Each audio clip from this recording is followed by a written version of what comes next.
একবার এক মহিলা তার স্বামীকে জিজ্ঞাসা করলো, আচ্ছা, তুমি যদি আমাকে 3-4 দিন দেখতে না পাও তাহলে তুমি কি করবে?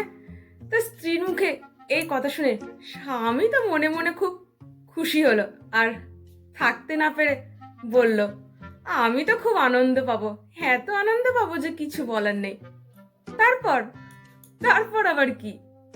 সোমবার চলে গেল, সে নিজের স্ত্রীকে দেখতে পেল না। মঙ্গলবার চলে গেল, তাও সে নিজের স্ত্রীকে দেখতে পেল না। বুধবার চলে গেল, তাও সে নিজের স্ত্রীকে দেখতে পেল না। এই করে করে বৃহস্পতি শুক্র চলে গেল, তাও সে নিজের স্ত্রীকে দেখতে পেল না।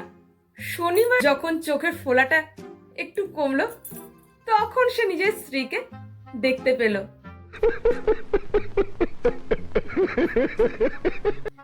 বিয়ের পরের দিন বউ বরকে বলল, জানেন আপনাকে আমি কেন বিয়ে করছি?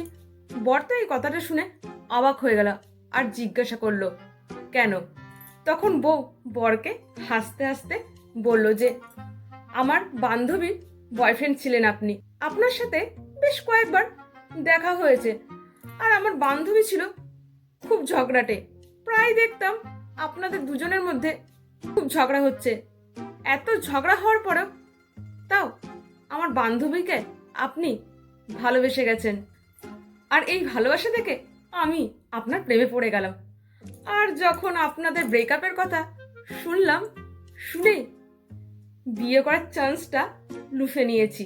এইসব কথা শুনে বর দীর্ঘশ্বাস ছেড়ে বলল, যাক, বাঁচা গেল।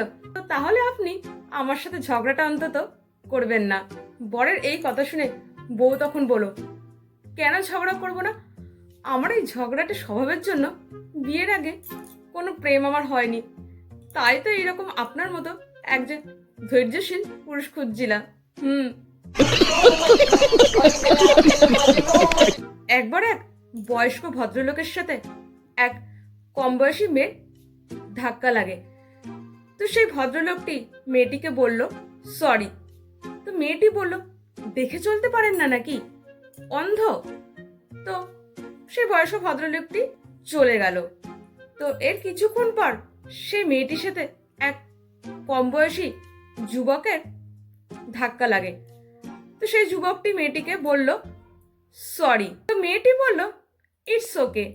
তখন সেই বয়স্ক ভদ্রলোকটি পিছনেই ছিল আর সেই মেয়েটিকে বলল, কেন, আমার সরি স্পেলিংটা কি ভুল ছিল?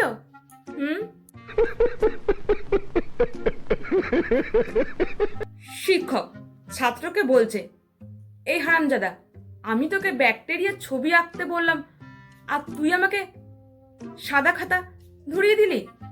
ছাত্র, স্যার, আপনিই তো বলেছিলেন যে ব্যাকটেরিয়া খালি চোখে দেখা যায় না।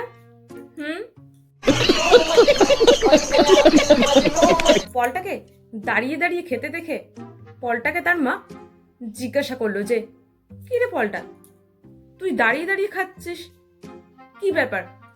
তো তখন পলটা তার মাকে বলল, আর কত অপমান সহ্য করব তোমাদের, হ্যাঁ?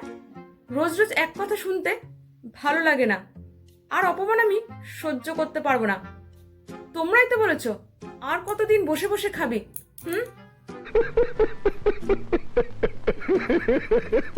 পেশেন্ট ডাক্তারবাবুকে বলছে যে, ডাক্তারবাবু, আমার স্বামী বাইরে আছে, দয়া করে ওনাকে একটু ভেতরে ডেকে নিন।